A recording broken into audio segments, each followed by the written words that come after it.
এবার শীতের মধ্যেই একদিন বেরিয়ে পড়েছিলাম ইকো পার্ক যাওয়ার জন্য। এইখান থেকে আমি আর মা যাচ্ছিলাম, আর মাসিরা আসছিল হালিশহর স্টেশন থেকে। স্টেশনে পৌঁছাতে না পৌঁছাতেই ট্রেন চলে আসলো। ট্রেনে উঠে দেখি ভীষণ ভিড়। তারপর আমরা নেমে গেলাম বিধাননগর স্টেশনে। বিধাননগর থেকে বাসে করে চলে গেলাম বিশ্ববাংলা গেটে।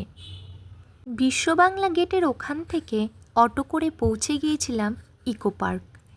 গিয়েই বোন আমাদের সবার জন্যে টিকিট কেটে নিল।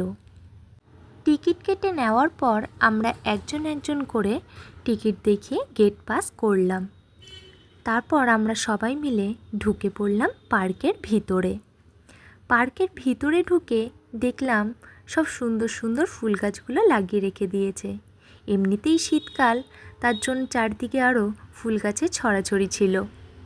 তারপর আমি আর বোন 2 সিটার বাইসাইকেলগুলো দেখেই সঙ্গে সঙ্গে ঠিক করলাম বাইসাইকেল রাইড করব।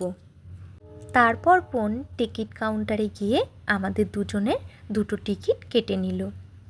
তারপর আমরা দুজনে একটা সাইকেল নিয়ে নিলাম। সাইকেলটা নেওয়ার পর আমরা দুজন সাইকেলটা নিয়ে পুরো ইকো পার্কটা সাইকেলে করে ঘুরলাম।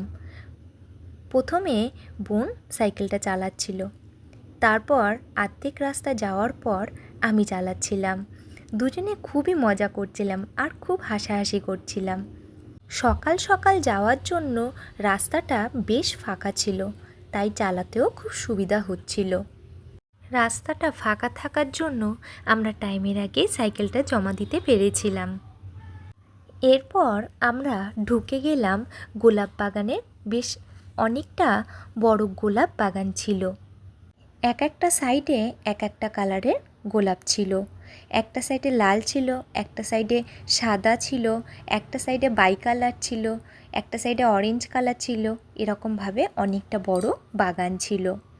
ঠান্ডা ছিল বলে গোলাপের সাইজগুলো বেশ বড় বড় ছিল, তার জন্য গোলাপ গাছগুলো দেখতে আরও বেশি ভালো লাগছিল। এরপর চলে গেলাম পিরামিড আর মমি দেখতে। ওখানে বোন সবার জন্য টিকিট কেটে নিল।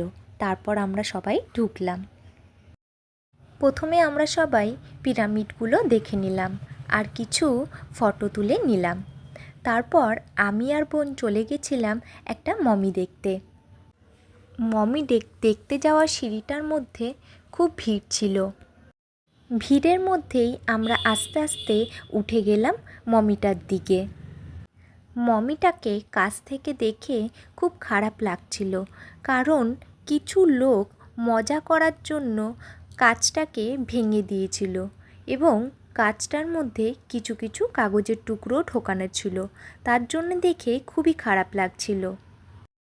যাই হোক, অনেকটা ভিড় ঠেলে মমিটাকে দেখে আমরা বেরিয়ে এসেছিলাম। তারপর আমরা চলে গেছিলাম কিছু ক্যাকটাস গাছ দেখার জন্য। মমির এখান থেকে ক্যাকটাস গাছের দূরত্বটা প্রায় 2 মিনিট ছিল। ওখানটায় আমরা সবাই মিলে হাঁটতে হাঁটতে পৌঁছে গেছিলাম। এখানে গিয়ে নানান রকম ক্যাকটাস গাছ দেখতে পেলাম। ক্যাকটাসগুলো একটা করিডোরের মধ্যে ছিল, যেগুলো আমরা সবাই বাইরে থেকেই দেখেছিলাম।